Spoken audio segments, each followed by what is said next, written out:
আসসালামু আলাইকুম ওয়া রাহমাতুল্লাহ। ওয়ালাইকুম আসসালাম ওয়া রাহমাতুল্লাহ। নাহমাদুহু ওয়া নাস্তাঈনুহু ওয়া নাস্তাগফিরুহু ওয়া নাউযু বিল্লাহি মিন শুরুরি আনফুসিনা মান ইয়াহদিহিল্লাহু ফালা মুদিল্লা লাহু ওয়া মান yudlilhu ফালা হাদিয়া লাহু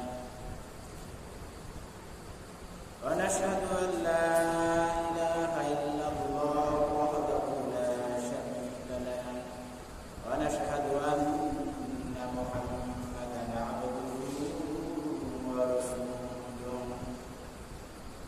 فقد قال الله تعالى في كلامه المجيد والفرقان الحميد أعوذ بالله من الشيطان الرجيم بسم الله الرحمن الرحيم الذي خلق الموت والحياة ليبلوكم أيكم أحسن عملا وقال تعالى في شان حبيب إن الله وملائكته يصلون على النبي يا أيها الذين آمنوا صلوا عليه وسلموا تسليما اللهم صل على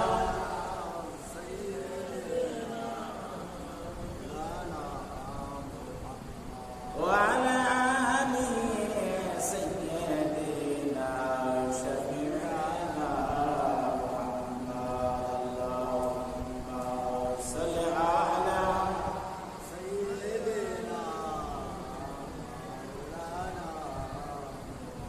وعلى آل سيدنا بشيرنا محمد বড়বাড়ি বড় ঘর বড় বড় আশা সন্দেহ মরে গেলে ওই বাগানে আমাদের বাসা আল্লাহুম্মা সাল্লি আলা সাইয়্যিদিনা وعلى آل سيدنا شفيعنا محمد اللهم صل على সাইয়্যিদিনা মাওলানা মুহাম্মদ وعلى آل سيدنا حبيبنا محمد الحمد لله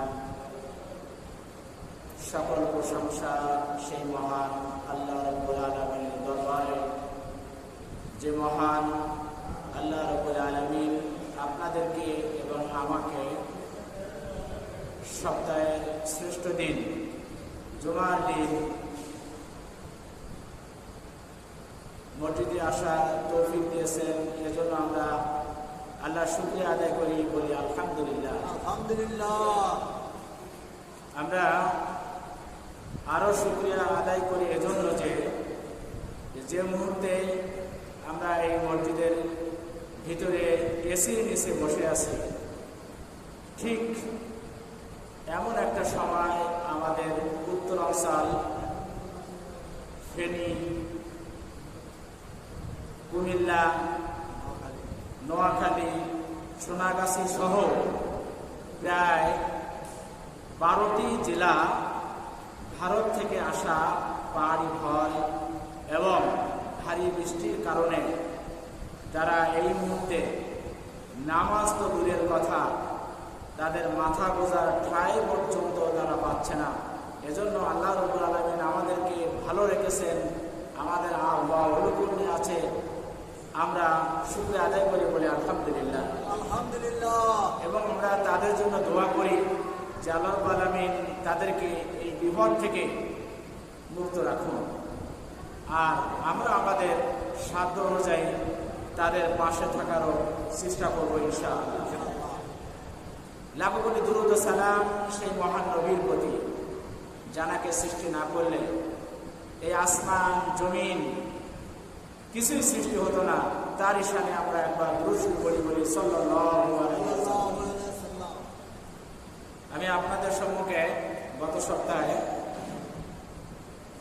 আমাদের মৃত্যু সম্পর্কে আলোচনা করতেছিলাম। আজও ইনশাল্লাহ আল্লাহ যদি তৌফিক দেয় এই সম্পর্কে আলোচনা করব। তো আমি আজকে প্রথম যে আয়াতটি আমি তেলাওয়াত করেছি সেটা হচ্ছে সূরা মুলক আয়াত নাম্বার 2। এখানে আল্লাহ বলেন যে আল্লাযী খলাকাল মাউতা ওয়াল হায়াত, আল্লাযী যিনি খলাকা সৃষ্টি করেছেন, মাউতা মানে মৃত্যুকে, ওয়াল হায়াতা এবং হায়াত মানে আমাদের হায়াত দিয়ে আমাদের মৃত্যু দিবেন। আর কি জন্য এটা আমাদের করেছেন? যে লিয়াবলুয়াকুম আইয়ুকুম আহসানু আমালা, আমলের দিক থেকে আমরা কে কত দূর আমরা করতে পারি, এজন্য আমলের পরীক্ষার জন্য আল্লাহ রাব্বুল আলামিন আমাদের মৃত্যু দিয়েছেন এবং হায়াতও দিয়েছেন। এবং এখানে কিন্তু একটা জিনিস খেয়াল করার বিষয়, দেখেন যে আমাদেরকে আল্লাহ রাব্বুল আলামিন মৃত্যুর কথাটা আগে বলছেন, কারণ আমাদের মৃত্যুটা কিন্তু নির্ধারিত।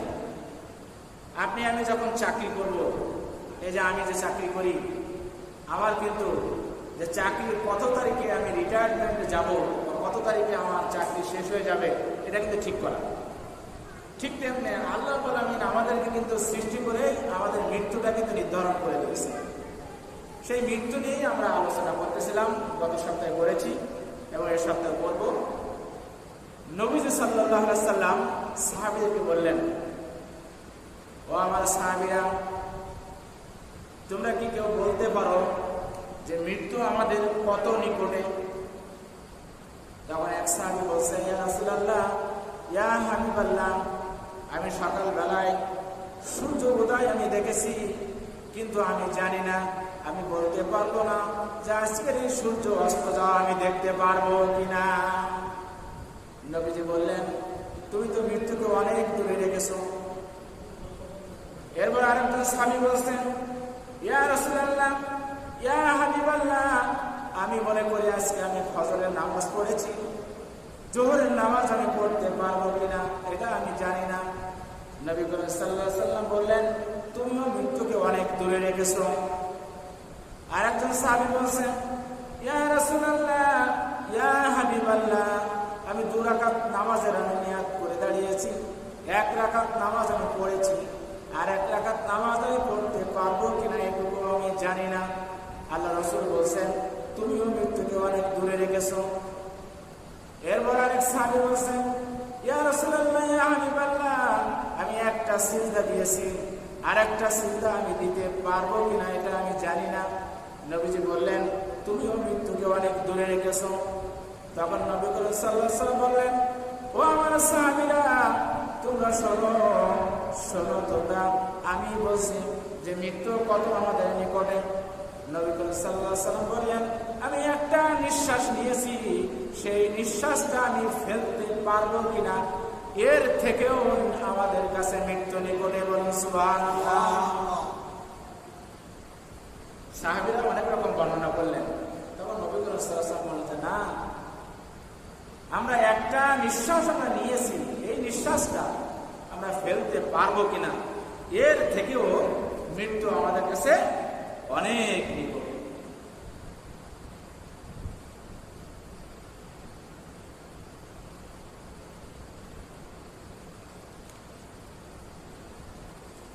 তো আমরা আলোচনা করতেছিলাম যে ভালো মৃত্যু নিয়ে।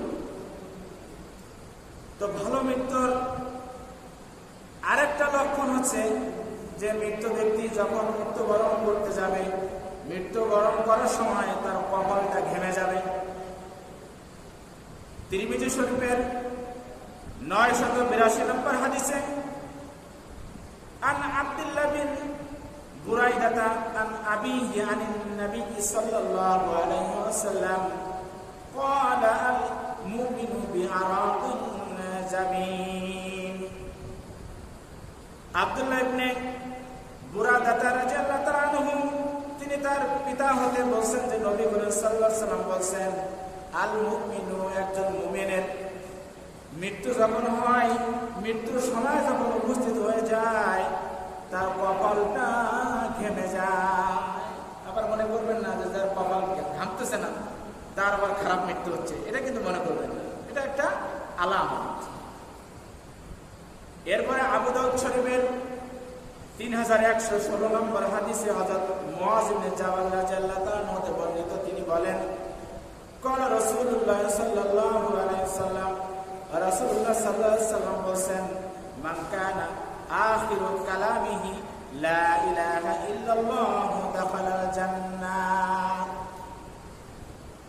যে হযরত মুআয ইবনে জাবাল রাদিয়াল্লাহু তাআলা বর্ণিত, নবী করিম সাল্লাল্লাহু আলাইহি ওয়াসাল্লাম বলেন যে যে ব্যক্তি কলেমা পড়তে পড়তে মৃত্যুবরণ করলো, সে দাখালাল জান্নাত, জান্নাতে সে প্রবেশ করল। এরপরে ভালো মৃত্যুর আর একটা লক্ষণ হচ্ছে জুমার রাত বা দিনে যদি মারা যান। আমি আগে একদিন বলেছিলাম যে আরবি মাসের শুরুটা কিন্তু সূর্যোদয়ের পর, অর্থাৎ এই আজকে জুমার দিন, এর রাত শুরু হয়ে গেছে কিন্তু গতদিন বৃহস্পতিবার যে সূর্য ডুবে গেছে সেখান থেকে, আর আজকে হলো দিন। তো আল্লাহ নবী তিরমিজি শরীফের 1074 নম্বর হাদিসে আব্দুল্লাহ ইবনে আমর রাদিয়াল্লাহু তাআলা বর্ণিত, ক্বালা রাসূলুল্লাহ সাল্লাল্লাহু আলাইহি ওয়াসাল্লাম, রাসূলুল্লাহ সাল্লাল্লাহু আলাইহি ওয়াসাল্লাম বলেন যে মা মিন মুসলিমিন ইয়ামুতু ইয়াওমাল জুমআতি, যে মুসলমান মারা যাবে জুমার দিনে বা রাতে, আও লাইলাতা, রাতে, জুমাতা অথবা দিনে যদি মারা যায়, ওয়াকাহুল্লাহু ফিতনাতাল কবর, কবরের ভিতরে যে ফিতনা আছে এই ফিতনা থেকে আল্লাহ তাকে নিরাপদ রাখবেন। এটা একটা ভালো দিক। ইবনে মাজাহ শরীফের 2803 নম্বর হাদিসে এবং নাসাই শরীফে 1866 নম্বর হাদিসে এবং মুসলিম শরীফে 4835 নম্বর হাদিসে যৌথভাবে বর্ণনা করা হয়েছে, নবী করিম সাল্লাল্লাহু আলাইহি ওয়াসাল্লাম বলেন, যে ব্যক্তি আল্লাহর রাস্তায় শহীদ হয়ে যায় তার মৃত্যুটাও ভালো মৃত্যু। যে ব্যক্তি পানিতে ডুবে মারা গেল তার মৃত্যুটাও ভালো মৃত্যু। যে ব্যক্তি আগুনে পড়ে মারা গেল তার মৃত্যুটাও ভালো মৃত্যু। যে ব্যক্তি কোনো রোগে, অর্থাৎ এমন রোগ যে রোগ অনেকদিন ধরে সে ভুগতেছে, এমন কোনো রোগে যদি মারা যায়, সেই রোগে যদি কেউ মারা যায় এমন রোগ, তাহলে তার মৃত্যুটাও ভালো মৃত্যু। এবং যে ব্যক্তি, আপনি আমি একটা ওয়ালের নিচে দাঁড়িয়ে আছি বা একটা দেওয়ালের নিচে দাঁড়িয়ে আছি বা একটা গাছের নিচে দাঁড়িয়ে আছি, যদি ওই দেওয়াল চাপা পড়ি, যদি ওই গাছটা চাপা পড়ি, তাহলে আপনার আমার যদি এরকম মৃত্যু হয় তাহলে এই মৃত্যুটাও ভালো মৃত্যু। এবং যে মহিলা তার গর্ভে সন্তান রয়েছে, এই গর্ভের সন্তান প্রসব করার সময় যদি সে মারা যায় তাহলে এই মৃত্যুটাও শহীদি মৃত্যু এবং ভালো মৃত্যু। বলুন সুবহানাল্লাহ। নাসাই শরীফের 4095 নম্বর হাদিসে আল্লাহ নবী বলছেন যে আপনার বাড়িতে ডাকাত করতে এসেছে একদল ডাকাত, সে ডাকাত আপনার মাল সামান নিতে এসেছে। আপনি ওই মাল সামান রক্ষা করার জন্য যদি ওই ডাকাত দলের কাছে যদি আপনি মারা যান তাহলে আপনার মৃত্যুটাও ভালো মৃত্যু, শহীদে মৃত্যু। আপনার পরিবারের উপর হামলা হয়েছে, আপনার পরিবারে আপনার স্ত্রীকে, আপনার কন্যাকে বা আপনার সন্তানকে, আপনার পুত্র সন্তানকে, আপনার পিতাকে বা আপনার মাতাকে যদি আপনি ওই ডাকাতের হাত থেকে বাঁচাতে চেয়ে আপনি নিহত হয়ে যান তাহলে আপনার মৃত্যুটাও হবে হচ্ছে শহীদ মৃত্যু। সুবহানাল্লাহ।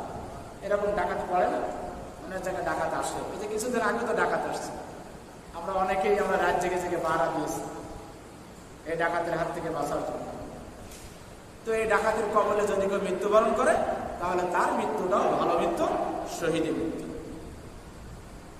এবং তিরমিজি শরীফের 1665 নম্বর হাদিসে নবী করিম সাল্লাল্লাহু আলাইহি ওয়াসাল্লাম বলেন যে ইসলামী রাষ্ট্রে যে ব্যক্তি সীমান্ত পাহারা দেয়, আছে না, যে এখনো কিন্তু আছে সীমান্ত পাহারা দেয় কি বিজিবি নাকি বাংলাদেশ বর্ডার গার্ড, তারা তো সীমান্ত পাহারা দেয়।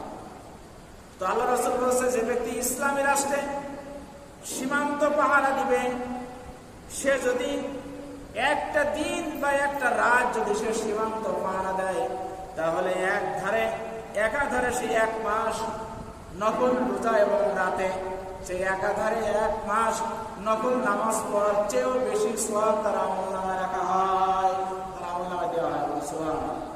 মাত্র একদিন পাহারা দেবেন আপনি, এজন্য ক্রমাগত একাধারে 1 মাস রোজা এবং 1 মাস সারা রাত আপনি নামাজ পড়বেন, যে সওয়াব হবে সেই সওয়াব আপনার আমলনামায় লেখা হবে।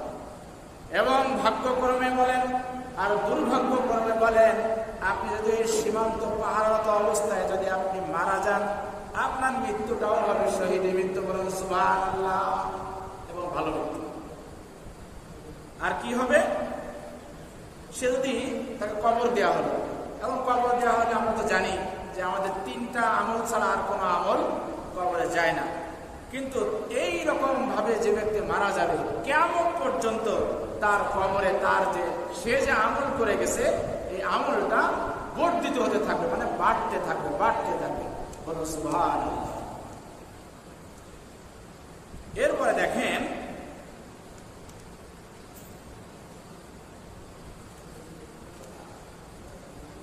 এই যে এখন যে ঘটনাটা আমি বলবো, এই হাদিসটা সনদ দুর্বল আছে, কিন্তু তারপর আমি বলছি যে এর থেকে আমাদের শিক্ষা নেওয়ার জন্য।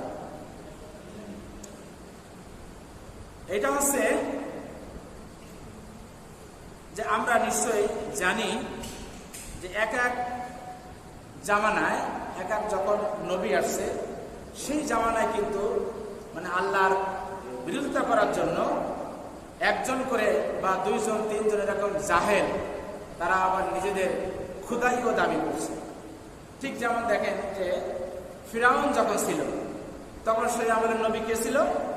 মুসা আলাইহিস সালাম। নমরুদ যখন ছিল, তখন নবী কি ছিল? ইব্রাহিম আলাইহিস সালাম। ঠিক তেমনি যখন আমাদের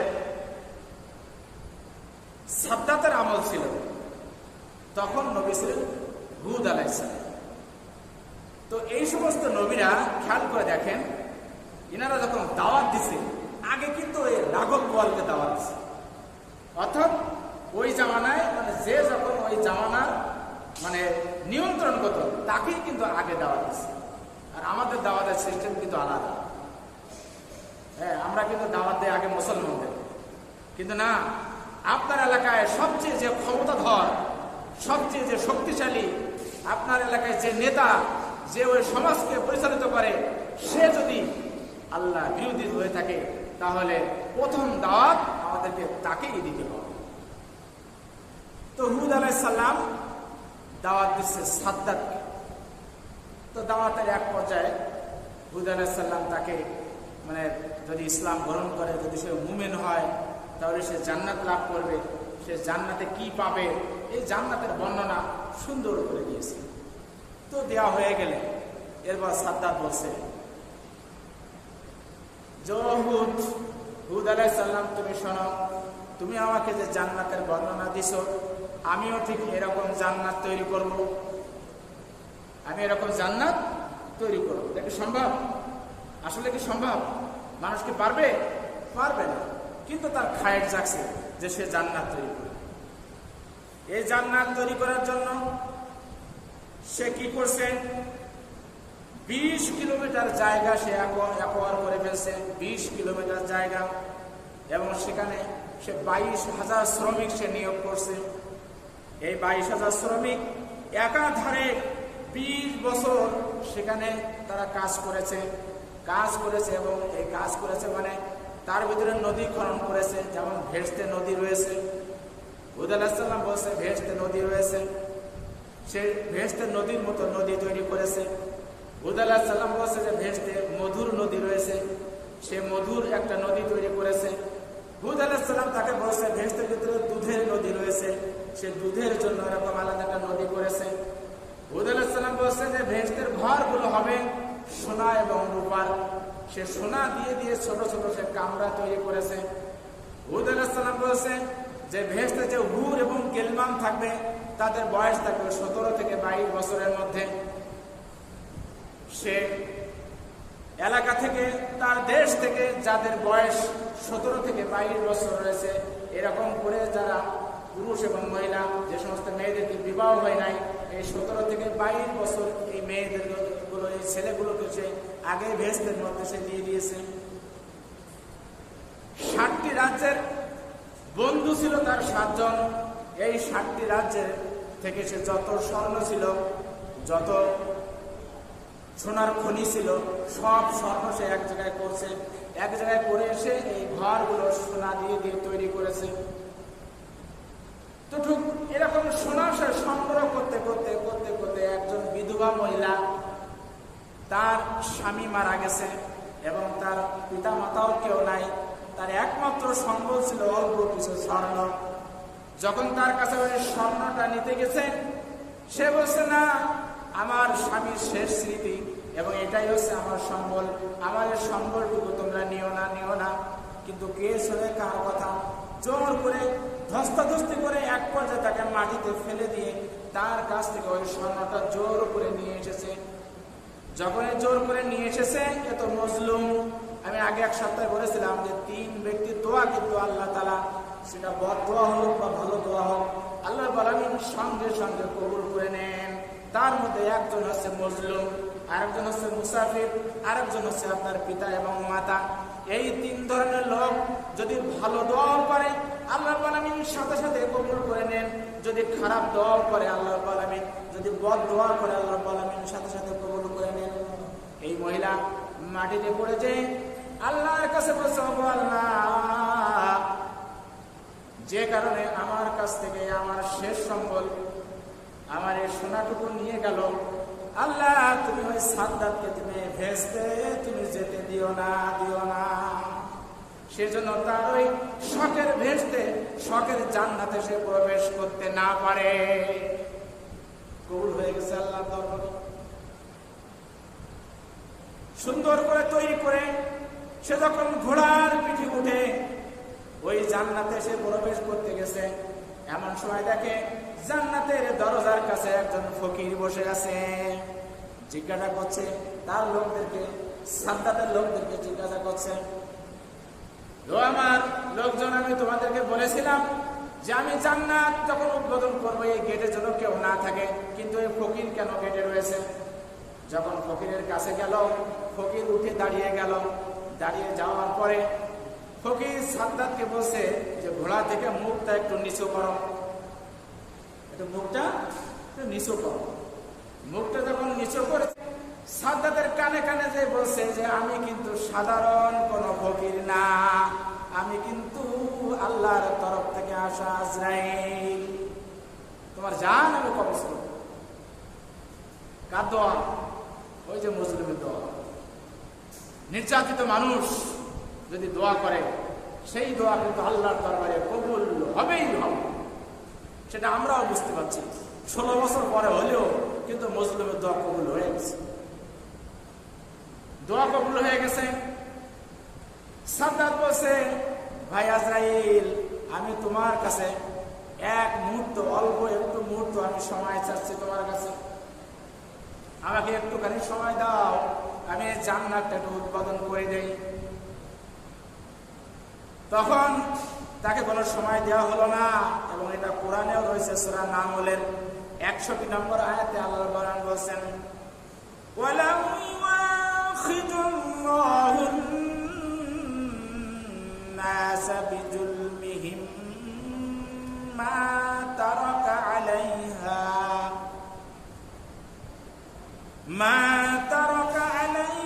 মিন দাব্বাতিন ওয়ালাকিন يؤخرهم إلى أجل مسمى فإذا جاء أجلهم لا يستأخرون ساعة ولا يستقدمون। ইরশাদ হচ্ছে ওয়ালাউ ইয়াখিযুল্লাহু, আল্লাহ রাব্বুল আলামিন ছেড়ে দিচ্ছেন নাসা, মানুষদেরকে, বিজুলমিহিম, মানে আল্লাহ রাব্বুল আলামিন যখন কেউ জুলুম করে, জুলুমের জন্য আল্লাহ রাব্বুল আলামিন তাকে ছেড়ে দেয়, সাথে সাথে তাকে ধরে না। তবে এমন একটা সময় যখন ধরে পৃথিবীর একটি প্রাণীও, তখন তার এই ধরা থেকে কোনোভাবেই ছাড়া পায় না। এমনকি বলা হচ্ছে যে লা ইস্তাখিরুনা সাআতান ওয়া লা ইস্তাকদিমুন, এক মুহূর্ত পর্যন্ত তাকে দেরি করা হবে না, তাকে সময় দেওয়া হবে না। ঠিক যে সময় তার মৃত্যু হবে সেই সময় তাকে মৃত্যুবরণ করতে হবে। তখন সাদ্দাতকে সময় দেওয়া হলো না। এবার সাদ্দাত ঘোড়ার পিঠ থেকে লাফ দিয়ে ওর যে ভেস্তে যে সিঁড়ি, মানে যে দরজা করছে, ওই দরজার সিঁড়ি যে ধরছে, ওই ধরার সাথে সাথেই আজরাইল তার জানটা কবজ করে নিয়ে গেল। এজন্য এর থেকে আমরা, যদিও এর সনদটা দুর্বল, আমরা এর থেকে শিক্ষা নিতে পারি যে আপনি জুলুম করছেন, আপনি কাদের সঙ্গে জুলুম করছেন, আপনি কার সাথে জুলুম করছেন। আপনি কি আপনার স্ত্রীর সাথে জুলুম করছেন? আপনি কি আপনার সন্তানের সাথে জুলুম করছেন? খেয়াল করেন, আপনার দেখা যাচ্ছে যে দুটি সন্তান রয়েছে, এই দুটি সন্তানের আপনার জমা জমি, আপনার যে জমি রয়েছে, যে ধন সম্পত্তি রয়েছে, আপনি আপনার একটা সন্তানকে দিয়ে দিলেন, একটা সন্তানকে আপনি ঠকালেন, তার সাথে কিন্তু আপনি জুলুম করলেন। আপনার দুইজন স্ত্রী রয়েছে, আপনি দেখা যাচ্ছে বড় স্ত্রীর প্রতি আপনি খেয়াল করছেন না, আপনি আপনার ছোট স্ত্রীকে নিয়ে রয়েছেন, এটাও কিন্তু আপনি জুলুম করছেন। আপনি আপনার মেয়ে যে কন্যাগুলো রয়েছে তাদেরকে আপনি সম্পদ দিলেন না, আপনি আপনার ছেলে সন্তানকে দিয়ে দিচ্ছেন, এটাও আপনি কিন্তু জুলুম করছেন। আপনি জনগণের নেতা, জনগণ আপনাকে নেতা বানিয়েছে, আপনি জনগণের জান মাল, তাদের যে সম্পদ, তাদেরকে আপনি ঠিক মতো দেখাশোনা না করে আপনি জুলুম করছেন। এই সমস্ত জুলুমের কারণে সময় যতই হোক, আল্লাহ আলামিন বলছেন আমি ছেড়ে দিয়ে দিই, তারপর এমন একটা সময় আসে যে সময় তাকে আমি এক কদম সামনেও যেতে দিই না, এক কদম পিছনেও তাকে আমি আসতে দিই না। এরপরে দেখেন যে এই যে মৃত্যুর, ভালো মৃত্যুর আলামতগুলো বললাম, এর বাইরে কেউ মৃত্যুবরণ করল এবং সে আছে ঈমানদার, মুমিন। আমাদের যখন মৃত্যু শুরু হয়ে যায়, আমাদের কিন্তু পায়ের দিক থেকে আমাদের ঠান্ডা হতে হতে আসে। আগে দেখবেন, আপনি যদি কোনো মৃত্যু ব্যক্তির কাছে বসে থাকেন, একটু খেয়াল করে দেখবেন যে পা দেখবেন আগে ঠান্ডা হয়ে যায়। এই পা দিক থেকে ঠান্ডা হতে হতে হতে হতে আস্তে আস্তে আস্তে আস্তে জানটা কবজ হয়ে যায়। তো হাদিস শরীফে নবী করিম সাল্লাল্লাহু আলাইহি ওয়াসাল্লাম বলেছেন, যখন কোনো মুমিন বান্দার মৃত্যুর সময় চলে আসে, আসমান থেকে একদল ফেরেশতা তারা সুসজ্জিত ভাবে চলে আসে। সুসজ্জিত ভাবে এসে সুন্দর একটা কাপড় নিয়ে আসে। এই কাপড় নিয়ে আসার পরে যখন তার সামনে আসে, আসার পরে কিন্তু তার আর মৃত্যুর কষ্টকে কষ্ট মনে হয় না। উদাহরণস্বরূপ এভাবে বলা যায়, দুর্ভাগ্যবশত আপনি অ্যাক্সিডেন্ট করছেন, আপনি কোনো দুর্ঘটনায় পড়ে গেছেন, আপনি হাসপাতালের বিছানায় রয়েছেন, এমন সময় আপনি শুনতে পেলেন একজন নার্স এসে আপনাকে বলছে যে আপনার 4 বছরের সন্তান আপনাকে দেখতে এসেছে। এই সন্তান যখন আপনার কেবিনে যাবে, কেবিনে যে আব্বু বলে আপনাকে ডাক দিবে, তখন কিন্তু ওই সন্তানের মুখের দিকে আপনি তাকাবেন। তাকানোর পরে যখন দেখবেন আপনার কোনো ব্যথা আর ব্যথা থাকবে না, যদিও থাকবে কিন্তু সন্তানের মুখের দিকে চেয়ে সন্তানের আব্বু ডাক শুনে আপনার এই ব্যথাটা কিন্তু আর ব্যথা মনে হবে না। ঠিক তেমনি বলা হয়েছে, ঈমানদারদের জান যখন, ঈমানদারদের রূহ যখন কবজ করা হবে, এই রূহ যখন কবজ করা হবে তখন তাকে তার সামনে জান্নাতকে দেখানো হবে। তখন এই জান্নাতের নিদর্শনগুলি দেখে সে কিন্তু এই মৃত্যুর কষ্টটাকে সে ভুলে যাবে। তখন তার ভিতর থেকে রূহটা এমন ভাবে চলে আসবে, বলা হয়েছে এই জগে দেখেন, একটু আগে আমাদের ইমাম সাহেব পানি খেলো, তার আগে আমিও পানি খেয়েছি। এই জগ থেকে পানি যখন গ্লাসে যেমনি ভাবে নেমে আসে, ঠিক তেমনি ভাবে ওই নেককারের রূহটা ওই যে রুমালটা নিয়ে যায়, ওই রুমালের মধ্যে চলে আসে। এই রূহটা নিয়ে ফেরেশতারা যখন উপরে চলে যায়, আপনার আমার প্রত্যেকের জন্য কিন্তু এই আসমানে 2টো দরজা রয়েছে। একটা দরজা দিয়ে আমাদের আমলগুলো আল্লাহর কাছে পৌঁছায় যায়। আমি কি আমল করছি, আমি কি ভালো আমল করছি নাকি খারাপ আমল করছি, এই আমলগুলো আল্লাহর দরবারে পৌঁছায় যায়। এবং আরেকটা দরজা দিয়ে আমাদের জন্য যে রিজিক নির্ধারিত রয়েছে এই রিজিকগুলো চলে আসে। এই দুটো দরজা তখন কাঁদতে থাকে। এজন্য কাঁদতে থাকে যে এই ভালো ব্যক্তির জন্য, এই মুমিন ব্যক্তির জন্য আর কোনো রিজিক আল্লাহর দরবার থেকে যাবে না, এবং এই ব্যক্তির জন্য তার কোনো আমল আর আল্লাহর দরবারে আসবে না। এবং এই মুমিন ব্যক্তি দুনিয়াতে যেখানে যেখানে হাঁটে এই জমিনগুলো তার জন্য কান্না করতে থাকে আর বলতে থাকে যে এই মুমিন ব্যক্তি চলে গেল, এই মুমিন ব্যক্তি আর আমার এই পাদদেশ দিয়ে আমার এই পৃথিবীতে আমার পরে আর হাঁটাহাঁটি করবে না। এভাবে আল্লাহর দরবারে নিয়ে যায়। আল্লাহর দরবারে নিয়ে যাওয়ার পরে আমরা যখন এই মৃত্যু ব্যক্তিকে কবর দিয়ে দেই, কবর দিয়ে দেওয়ার পরে তার দাফন কাফন করে আমরা যখন চলে আসি, তাকে ছেড়ে আমরা চলে আসি, তখন এই কবরে কিন্তু দুইজন ফেরেশতা চলে আসে। দুইজন ফেরেশতা এসে আপনাকে এবং আমাকে উঠে প্রশ্ন করবে, মান রাব্বুকা ওমা দীনুকা ওমা নাবিয়ুকা। কোন কোন বর্ণনা রয়েছে নবীকে দেখিয়ে বলবে এই ব্যক্তিকে, এরকম ভাবে দেখা হবে। আপনি আমি যদি আল্লাহর কোরআনকে মানি, কোরআন অনুযায়ী চলি, আল্লাহর বিধানকে মেনে চলি, আল্লাহর নিষেধকে যদি আমি মেনে চলি, তাহলে আমি ওই দিন আপনি আমি বলতে পারবো যে রব্বি আল্লাহ। ওমান দীনুকা, যদি আমি দিনের পথে চলি, দিনকে যদি আমি মেনে চলি, তাহলে আমি বলতে পারবো যে দীনুল ইসলাম। আর নবীকে দেখানোর পরে যদি আমি সুন্নাত মোতাবেক চলি, তাহলে আমি নবীকে চিনতে পারবো, বলবো মুহাম্মাদুর রাসূলুল্লাহ সাল্লাল্লাহু আলাইহি ওয়াসাল্লাম। তখন কবর থেকে একজন আওয়াজ করে বলবে, সাদ্দাকতা সাদ্দাকতা, সত্য কথা বলেছে, সত্য কথা বলেছে। এর কবরটা কি করো, কবরে জান্নাতের বিছানা বিছিয়ে দিয়ে দাও। এর কবরটারে জান্নাতের দিক থেকে একটা দরজা খুলে দিয়ে দাও, জান্নাতের নাজ নিয়ামত সে দেখতে থাকবে। এবং অন্য এক বর্ণনা রয়েছে তার কবরখানা এমন ভাবে প্রশস্ত করে দেওয়া হবে, তার দৃষ্টিসীমা যত দূর যাবে তত দূর তার কবরকে প্রশস্ত করে দেওয়া হবে। সুবহানাল্লাহ। এবং এমন সময় কবরের জার্নি বড় বড় জার্নি, এখানে অনেক দিন ভ্রমণ করতে হবে, আমরা তো জানি না কতদিন থাকতে হবে। কিছুক্ষণ পরে নেককার ব্যক্তি দেখতে পাবে যে একজন সুদর্শন যুবক তার দিকে চলে আসছে। তখন ওই যুবকটা তার কাছে এসে বলবে, তুমি কি আমাকে চিনতে পেরেছ? আপনি আমি বলবো যে না, চিনতে পারি নাই। তখন ওই সুদর্শন যুবক বলবে, দুনিয়াতে তুমি যে নেক আমল করছিলা, সেই নেক আমলের সূরাত আল্লাহ রাব্বুল আলামিন আজকে আমাকে দিয়েছে, আমি তোমার কবর জীবনের সঙ্গী হয়ে থাকবো। বলুন সুবহানাল্লাহ।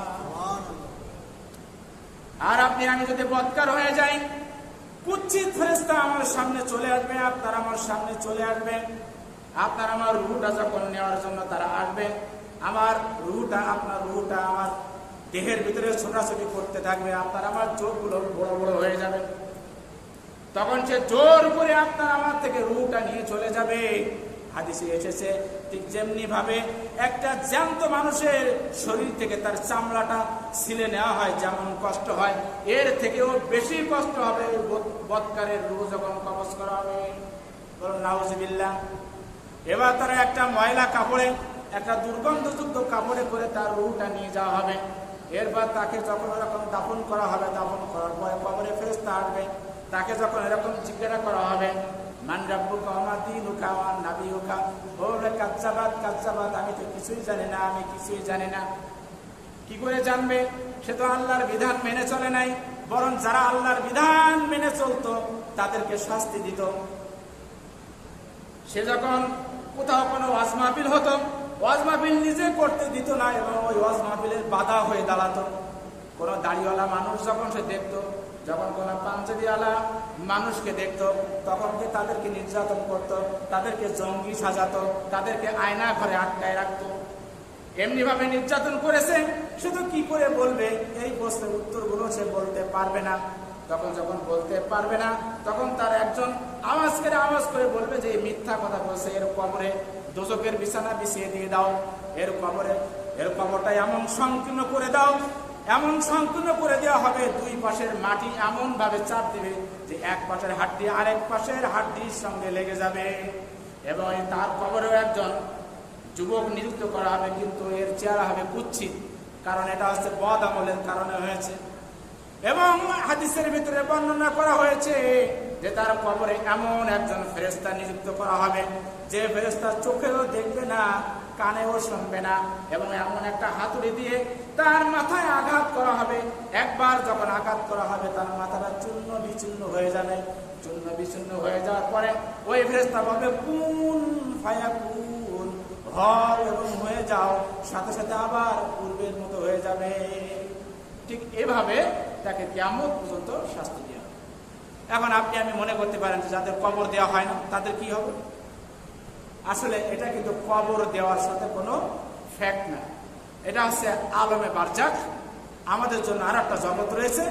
আমরা এই জগৎ থেকে ওই জগতে যাব, কিয়ামত পর্যন্ত ওই জগতে থাকব। ওই জগৎ থেকে আবার আমরা হাসরের ময়দানে উঠবো, আমাদের হিসাব নিকাশ হবে। হিসাব নিকাশের পরে আমরা যদি ভালো হই, এই যে ভালো মৃত্যুর যে লক্ষণগুলো বললাম, এরকম যদি আমরা হই তাহলে তো আমরা জান্নাত পাবো, আর যদি না পাই তাহলে তো আমাদেরকে জাহান্নামে যেতে হবে। যাই হোক, যে আলোচনা করলাম এই আলোচনাগুলো আমিও যেন আমার জীবনে মেনে চলতে পারি এবং আপনারাও মেনে চলবেন, এই বলে আমি আমার বক্তব্য এখানে শেষ করছি। আমা তাওফিক ইল্লা বিল্লাহ। আসসালামু আলাইকুম ওয়া রাহমাতুল্লাহ।